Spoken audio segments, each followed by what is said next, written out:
What's going on, guys? Welcome back to Everyday Struggle. I am Nadeska. I'm here with Akademiks and Wayno. My friends, did you have a good weekend? I did. My weekend was pretty chill. Didn't do too much. I was expecting all this rain that never came. I'm tired of them gassing us up with all this fake rain stuff. Yo, it rained on Saturday for me. There was a lot of rain.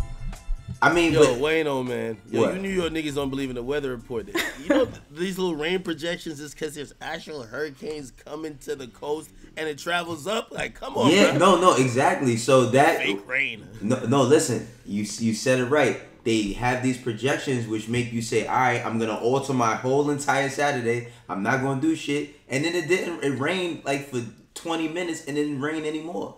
Wait, you ever see the percentage number? 70% Yes. There could be a 30, man. You gotta move accordingly, brother. You gotta move accordingly. I feel it's just been this summer. Like, I'm happy this summer's like pretty much over, but it's like it was just too much of like saying it's gonna rain and it never rains, and then you alter your whole next 3-4 days because of that. So let me be upset, Ak. I don't be upset about much. Let me be upset today, okay? About sure. I'm surprised Wayno don't got like a 2020 conspiracy. The weather is off. A lot of people are losing their lives. There's a lot of social issues going on. Throw the whole thing away. But for my weekend, I didn't do much. I kicked it. Yesterday, I got the most sleep I've gotten probably in a year. How come? You know what I mean? Like, I feel like you were on Twitch all weekend. When did you sleep?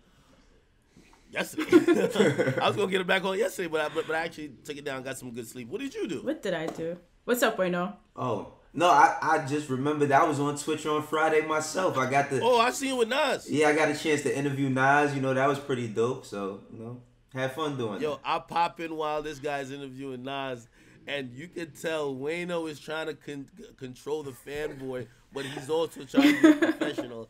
Hey, I know that means a lot, especially when you grow up listening to somebody for all this time. I mean, it absolutely did, but Akademiks, I spent a lot of time around Nas before. Remember, you know, I had a little connection. Wayno, just let him run with the stories. Come on. No. But in that moment, this might been around him. It's not like it's the first time I ever seen a nigga, but like that's a big moment. That's a big. It was. Listen, I learned so much from y'all. I was able to take them skills and bring them over there, so it was fun. That's awesome. I'm glad you had a good time. The album is really, really great. So that's nice. Can I play that back? Did you paint a house? Huh? What? Huh? What did you do this weekend? You painted a house? Bought a house? I didn't paint anything this weekend. I cleaned. Oh, I went to a waterfall. Hung out with some friends. That was kind of nice. Upstate. Yo, Nadeska's the only Here person we go we with can the talk to that would hate. tell us they went to a waterfall and hung out with friends over the weekend. Why do you guys hate nature so much? There are waterfalls in New York State, right? It's cool. Anyway, that doesn't really matter. So look, this weekend we did get some bad news, but I would like to spin this into a celebration of life to start the week.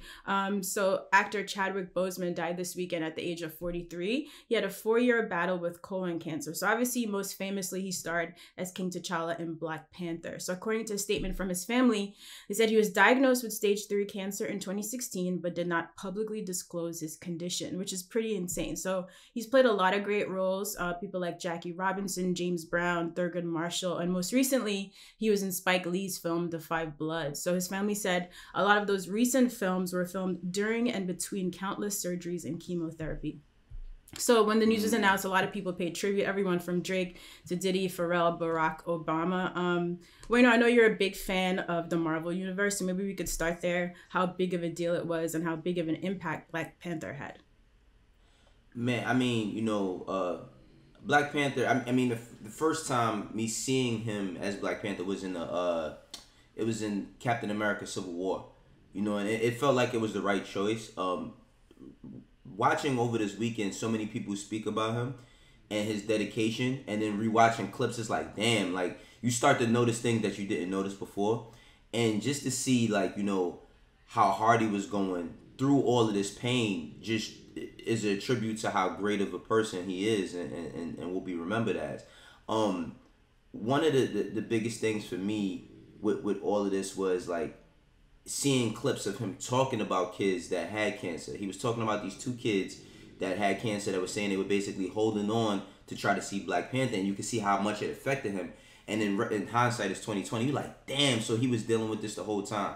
You know, Chadwick was a real professional. I mean, it's unfortunate that he's no longer here with us, but I was just so shocked to see it. You know, and a couple of weeks ago, I don't know if everybody remembers, but like a month or 2 ago, he had did a video, I can't remember what it's for, and he had lost, you know, a lot of weight.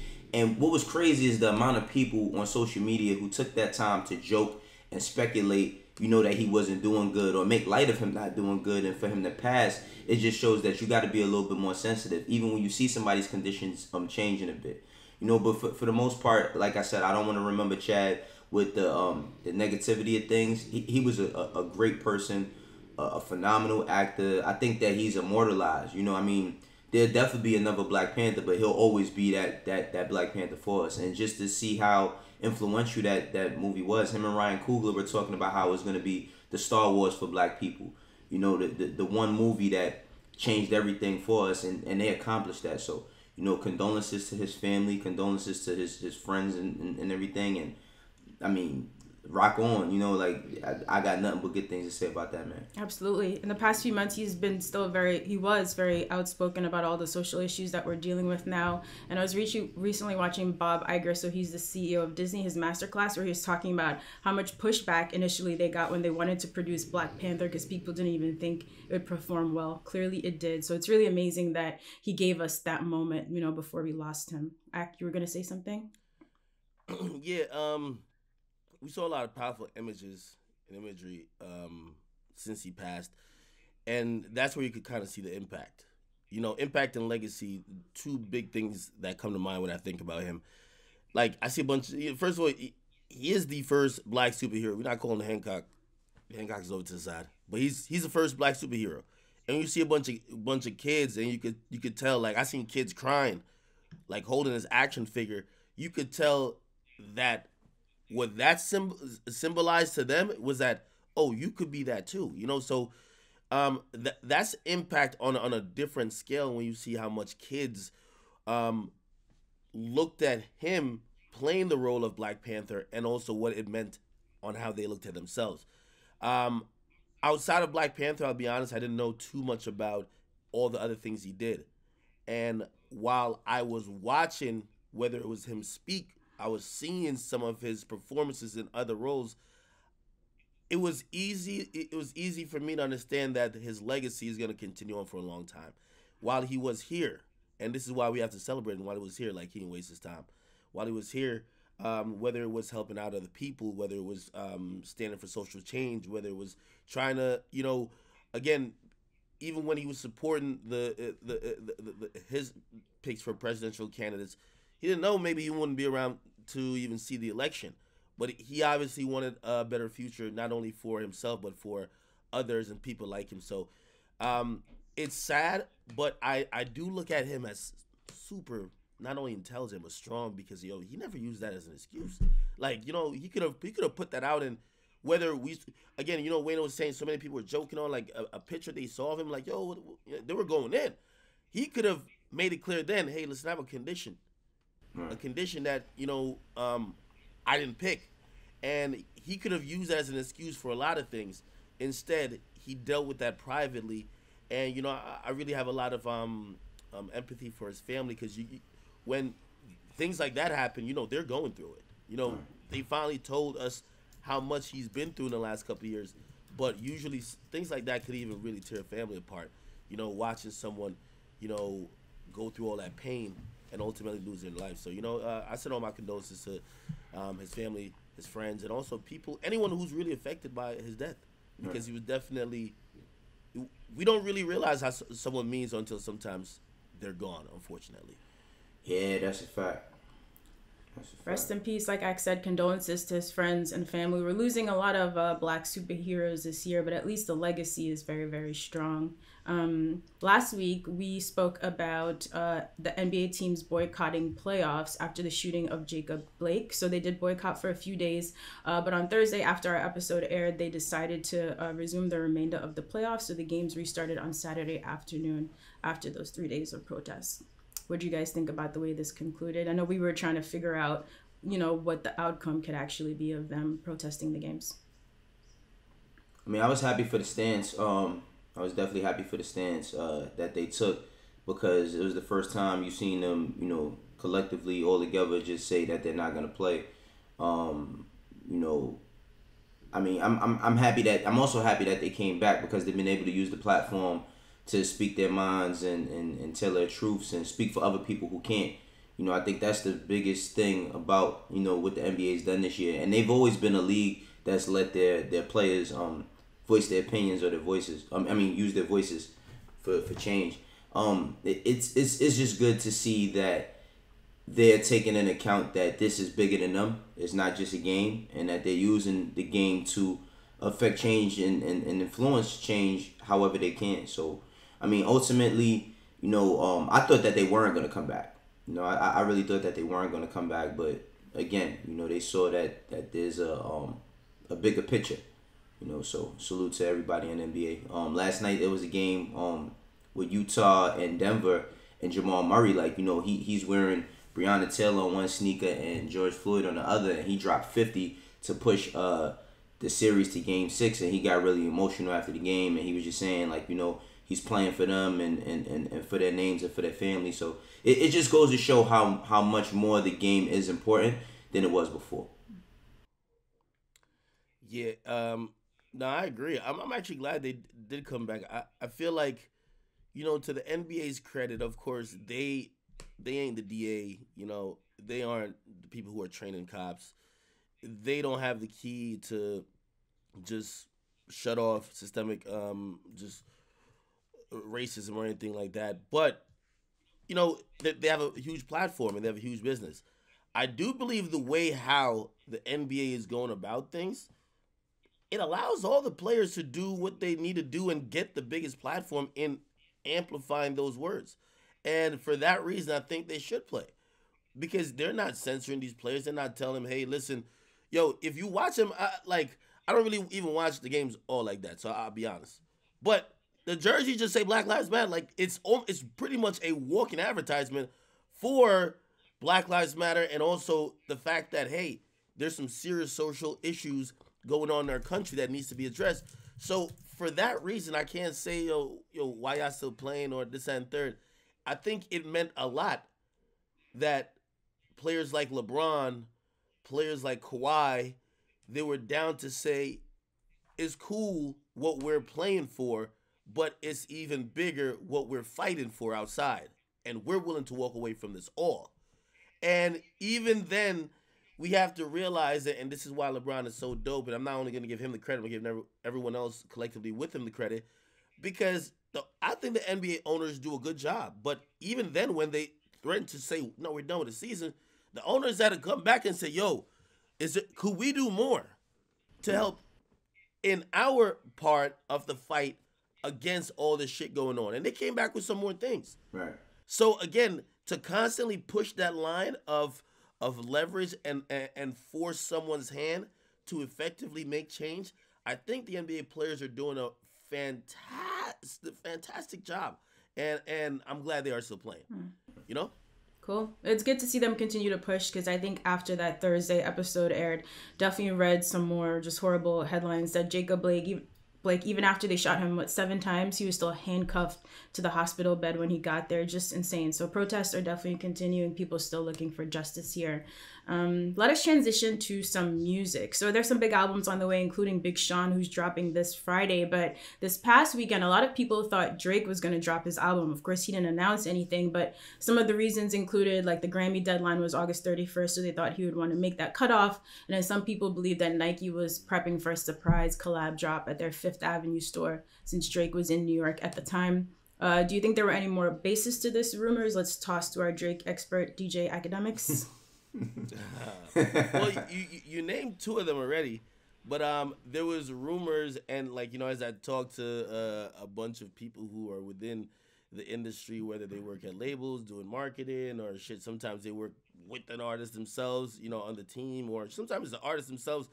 Like, first of all, there's a lot of artists, which we talked about before, they're trying to get this cut off before, like, Billboard changes its rules, which is the end of September. However, if you care about numbers enough that you want to drop before the rules change, you can't finesse, you probably also want to get a number 1 or something like that. And there's a bunch of artists prepping an album to be dropped. So if Drake drops, you're not be number 1. It don't matter what you do, you're not be number 1.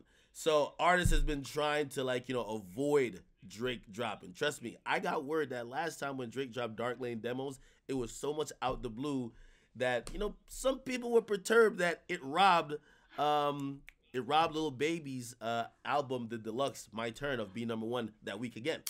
But such is life. When Drake drops, shit's gonna change. And people were speculating that he was gonna drop this weekend. From what I'm hearing now, we got new dates. The new dates is that it's sometime in December. No, sometime in not December. In September, Okay. but it may be towards the end of it. So you know, you might give all the little artists, you know what I mean? Go ahead, Dirk. Go ahead, 6ix9ine. Go ahead, Sean. Go ahead, a couple of y'all. Go ahead, Young Boy. Get y'all little album release off. Because when I drop, I'm going to own the whole shit. Okay. Not much to add to that. You don't have to. Don't worry. I do have a fan question for you guys, though. Do you guys think Drake's team is making a mistake putting out this album given the climate? Seems like the songs he put out aren't sticking the same. Not that any of them are bad. But is it the right time with Black Lives Matter, COVID, racism for his type of music? Yeah, what planet this person who said that live on? How the fuck is the song's not sticking? He got the #2 record in the country. Like, but I mean, the thing is like nobody's looking for Drake to be Black Thought. I think that, you know, for the artists that we look for that from, and even we get a surprise from, like a Lil Baby, they've done that. I'm not looking for Drake to give me that type of content, and I think that with everything that's going on, yeah, we do need a Drake album. We need some shit to come in and be a little bit smooth and make us a little bit more happy, to take our mind, not take our minds off, but like realize that the world ain't always so bad, you know. So like I don't think that Drake is making any mistakes by dropping his album this month, next month, like whatever. Like, these issues have been going on the whole time Drake has been dropping music. So, you know. This person, and I want to diss our audience because I'm glad they sent in questions, but he's trying to sound a little bit too smart. Okay, I get what he's kind of alluding. Remember to that week when Yachty dropped his album, but it was like right after like the George Floyd thing, and it was just really bad timing.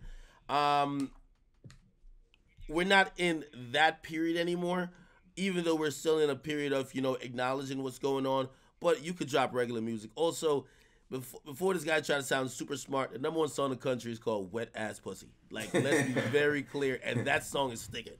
All right? So let's be very clear. You know, I think as long as these artists use their platforms in a certain type of way, you don't got to be out here just only making Black Lives Matter songs. So I think it's fine. I think you can drop whatever. All right, thank you guys. And now some new music. So today for Hit Brick or Wait on It, we're gonna start with Cordae. I think this is the first time he's officially been Cordae No YBN featuring Roddy Ricch, Gifted. First single since I can't even say officially left the crew because he's not really commented on this. But anyway, what do you guys think of this song, Cordae and Roddy Ricch? I think it's a hit. I think Cordae's comment is just him taking the YBN off his name. You know what I mean? That's enough comment. But yeah, I think that this is a hit. Like, to have him and Roddy Ricch together, and that's two different sides of the coin. Like, you got one artist that you look for one certain shit from, and you got another that you look for certain shit from. And putting them together, you always can speculate, like, are they gonna be able to make a song that actually sounds good? You know what I mean? But they did their thing on this, and the video done by Cole Bennett, that shit was hard. I say hit. Yeah, I'm gonna say hit as well. But I'm gonna be honest with you, dropping the YBN from his name is not the only explanation we need. We needed some explanation. Now I'm gonna be honest with you. Ever since he dropped that from his name and this type of song, you see him also aligned with Roddy Ricch. I do believe that we're seeing, and I don't know what this means for the mirror. It feels like he's growing up. Like, YBN still seems very childlike. You know what I mean? Like, I'm seeing in the mirror, like previous music, he looked very, very, you know, childlike. You know, still stuck in that childish phase of his life. And look like Cordae's turned into a man in front of us. So again, I just want him to say that, because that's my interpretation. Or I don't know, maybe they were beefing, but still, this song's a good song. I like it. Yeah. I mean, maybe we get that on the album though. Man, tweet about it, man. Wait, you would say that, but considering who he is versus Almighty J and Demir, wouldn't it make more sense for him to just address it in the music, or maybe an interview, but not tweet about it? It doesn't seem like in his character to do that, really. Actually, this song would be great. Right. That's not what I meant. Okay. This song. I just right. went a line or two. Man. All right. So our next one is A AP Ferg featuring Lil Wayne and Jay Gwuapo, No Ceilings. So this beat by London producer Axel Beatz. Ferg teased this back in May. He also dropped a video, Hit Brick or Wait on It. I say wait on it. The song is kind of weird to me. Not that there's anything wrong with it. It's just like I don't know. It hits kind of funny. Like I don't know. It's a weird mixture. You know, it's a weird mixture. I mean, like the actual beat, it kind of sounds trap. Well, it is a trap sounding beat. Ferg doesn't sound trap on it at all. Neither does Wayne. Jay Gwuapo kind of does his thing, but it's just a crazy mesh. Like not crazy, but it's just like a funny mesh. So I say wait on it. I'm not like on either side of it yet. I'm gonna go wait on it. By the way, I'm surprised to see Jay Gwuapo on the song with Wayne. Like, yeah, who could have seen that coming? What the fuck? Anyway, I will say that listen to this. A AP Ferg has a formula of how he makes songs. Got to have it. Like it's a lot of chanting type of songs. Like I don't want to compare him almost to like a New York. Even though Waka's from New York, but like that, he makes records. If you ever listen to work by him, he makes those type of records consistently. You know what I mean? And it felt like it was an attempt at that. I don't know if it all the way connected, but I see what he was trying to put together. I think Wayne being on the track is a huge thing. Still not convincing me that it's a hit, so I'm gonna just kind of fall back and just see what happens with it. Okay. Yeah. I think we have a couple more. Next one is Ty Dolla and Nicki Minaj. Expensive. It's gonna be on Ty's upcoming album Dream House, and this is their third time working together. I'm gonna say wait on it as well. Reason I'm gonna say wait on it is because, first of all, it's one of the first collabs Nicki has had that Nicki hasn't promoted like it's her single and going crazy. The Barbs are chilling right now. Apparently, Nicki's about to give birth. You know, listen, we pray for her. You have a due date? This song isn't. Who, me? You Want me to leak everything, huh? No, I'm just, you sounded like you knew what's going on. All right, continue. Well, I heard some rumors, but like, you know, I will stop from speculating on a woman's pregnancy. You get Smart. me? Send her a gift, though. I'll keep that one. She's too rich for that. I'll keep that one sacred. But yeah, no. I don't know if it's a hit. I don't know. This one, I didn't get hit vibes. I don't see the Barbs activating. I'm going to just say wait on it. But me, I will say I am interested in whatever Ty Dolla is putting out. For me, I say Brick. I'd say Brick only because, like, I expect a little bit more from them. You know, this song didn't... Like Ak said, it's like, I don't... For this to be a single, if it's a single, it doesn't feel like there's much of a rollout plan or just the record period. It doesn't strike me as a joint for two big artists like them to be on. So I say Brick. Felt like an album cut, man. Yeah, it's definitely like an album cut. And then it seemed like a joint, you know. All right, so this next one, you know, probably one you guys are gonna say does not make sense to necessarily rate it as a hit or break necessarily, but Black Thought, Killer Mike, Pusha T, and Swizz Beatz on Good Morning. So this is gonna be on Black Thought's new project Streams of Thought Volume 3, Cain and Abel. I feel like it's a hit for Black Thought. Killer Mike had the best verse on it. I mean, Killer Mike definitely had the best verse on it. I mean, it's good. It's good lyrical exercise. You know, him, Pusha T, Swizz Beatz. You know what I mean, on the beat. It felt like a great lyrical exercise. So I say for Black Thought, and what he does is definitely a hit. Yeah, this is like the Conscious Avengers all linked together to do a song, and I loved it. Stupid. You know, I'm a big Black Thought fan, so it's hard for me to kind of relate this in hit, brick, or weight on it because, you know, I do love numbers as well. But if you're asking me about a lead single, a song to get me excited about Black Thought's new project, this is it. This is it. So that's the way I could answer that question. Say Killer Mike had the best verse. Yeah, I'm gonna still throw that to my man. Thought, man. Come on, man. Put a little bit more respect. A little bit more respect. But still, great song. I like it. I don't think Akademiks listened to the song with him saying something like that. So go ahead, carry on. Did you listen, Ak? Yeah, look at his face. Wait. Like no. Killer Mike is dope. I have an affinity for Black Thought. My bad. I mean, that's cool. But if you listen to the record, I think that Killer Mike got off the most. But you know, to each his own. Okay. All right, guys. Last story for the day. So tonight, Verzuz is back on Apple Music. Brandy versus Monica this time. Wayno, who do you have? Man, it's gonna be a long day for Brandy, man. It's gonna be a long day for Brandy. Nah, I got Monica. I got Monica, but I feel like this is another situation where people are really sleeping on Brandy. You know, Brandy got a ton of hits. Like, And the nostalgia there between the both of them is just going to take us back to the 90s. So I'm looking forward to this one, but I got Monica. I got Monica taking.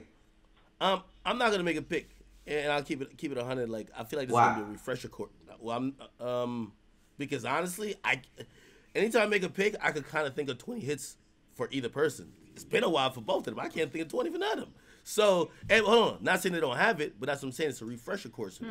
Because I'm pretty sure I'm gonna be watching this shit like, oh shit, you know what I mean? So I'm not gonna just sit here and just be like, yo, I do think Monica had a great career, but I don't know, man. I haven't heard Brandy joins in a while. That's what I'm saying. I'm gonna be watching, and this is exactly why Verzuz is good. Of course, there's a competitive side of it, but it's for people like me who either you weren't on game to begin with, or you haven't been listening to these artists in a while. We gonna refresh your ass while they're legends. Again, they're definitely both legends. I know. I just feel like, you know, when Monica plays Before You Walk Out My Life, there's gonna be a very sharp turn in the battle or the verses. I mean, I think Monica is gonna kill it. I like Monica and Brandy. They both have 20 let me get my Wikipedia plus, going on, man, because this 20 thing, plus hold on, hits. man. But I just feel like Monica got more impactful songs. Not that Brandy don't, but I feel like Monica should just hit a little bit harder. I feel like Brandy, her songs were more geared to like young. Well, both of them started really, really young, but Monica was just making grown. I feel like Monica was 16 making grown ass woman music. You know what I'm saying? So I feel like Monica. So you think it's not depending on how it goes, how they sequence it, because they have been a few twists and turns so far in Verzuz.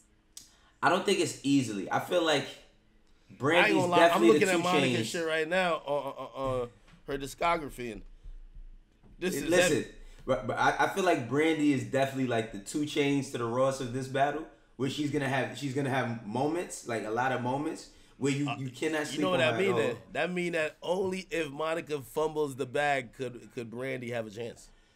Well, Monica's not gonna fumble the bag at all. I know, like, dog, like Monica was making grown ass woman music at 16 years old. Like, you know, Brandy shit was still like girly a bit. It was little girly. I mean.